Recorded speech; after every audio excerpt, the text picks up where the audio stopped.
شاہ مردان۔ حضرت علی رضی اللہ عنہ نے فرمایا کہ یہ زرہ میری ہے۔ یہودی نے آپ رضی اللہ عنہ کو جواب دیا یہ زرہ میری ہے۔ اس پر آپ نے فرمایا کہ ہم قاضی صاحب سے فیصلہ کروا لیتے ہیں۔ وہ قاضی جن کو قاضی بھی امیر المومنین حضرت علی رضی اللہ عنہ بنایا ہے، وہ حضرت علی کے خلاف فیصلہ یہودی کے حق میں دے رہے ہیں۔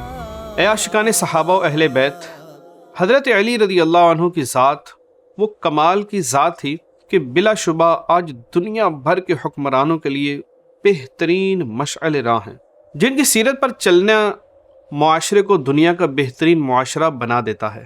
آپ کی سیرت کا حیرت انگیز امیزنگ واقعہ سنیے۔ چنانچہ جنگ صفین کے موقع پر حضرت علی رضی اللہ عنہ کی ایک زرہ گم ہو گئی، زرہ جنگ کے دوران جس سے حفاظت کی جاتی تھی۔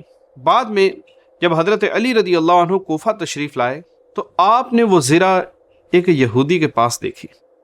آپ نے اس سے فرمایا کہ یہ زرہ میری ہے اور میں اس کا مالک ہوں، میں نے تمہیں نہ بیچی نہ تحفے میں دی۔ یہودی نے آپ رضی اللہ عنہ کو جواب دیا یہ زرہ میری ہے کیونکہ میرے قبضے میں ہے۔ اس پر آپ نے فرمایا کہ ہم قاضی صاحب سے فیصلہ کروا لیتے ہیں، جیسے یوں کہیں کہ آج کے دور کے حساب سے جج کے پاس چلتے ہیں، فیصلہ کروا لیتے ہیں۔ چنانچہ مولا علی رضی اللہ عنہ اور وہ یہودی دونوں قاضی شریح رحمۃ اللہ علیہ کے پاس چلے گئے، آپ کی عدالت میں پہنچے۔ اور یہاں یہ بات بتاتا چلوں کہ قاضی شریح کو قاضی بھی حضرت علی نے بنایا تھا، کیونکہ آپ اس وقت امیر المومنین تھے، خلیفۃ المسلمین تھے۔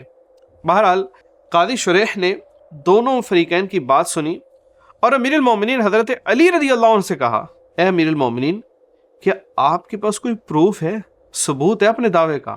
حضرت علی رضی اللہ عنہ فرمایا کہ ہاں، یہ میرا غلام قمبر ہے اور یہ حسن ہے، یہ دونوں اس بات کے گواہ ہیں کہ یہ زرہ میری ہے۔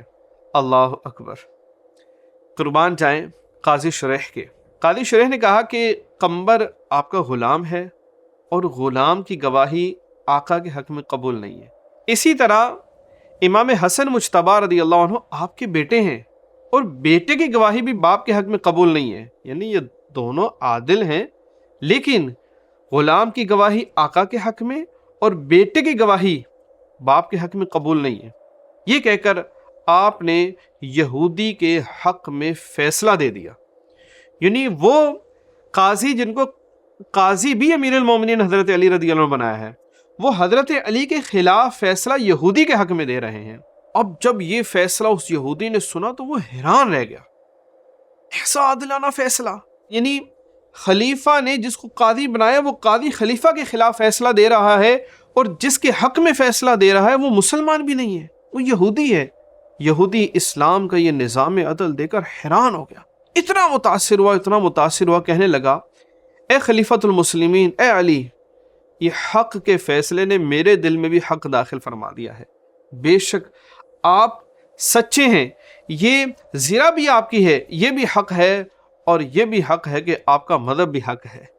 یہ سارا معاملہ دیکھ کر وہ یہودی کلمہ پڑھ کے مسلمان ہو گیا۔ اے عاشقان صحابہ و اہل بیت، اسلام کی تعلیمات وہ تعلیمات ہیں جن پر عمل کرنے سے معاشرے میں امن قائم ہوتا ہے اور غیر مسلم مسلمانوں کو دیکھ کر داخل اسلام ہوتے ہیں۔ آج کا مسلمان جتنا اسلام سے دور ہوتا چلا گیا، اتنی ہی ذلت و رسوائی اس کا مقدر بن کے رہ گئی۔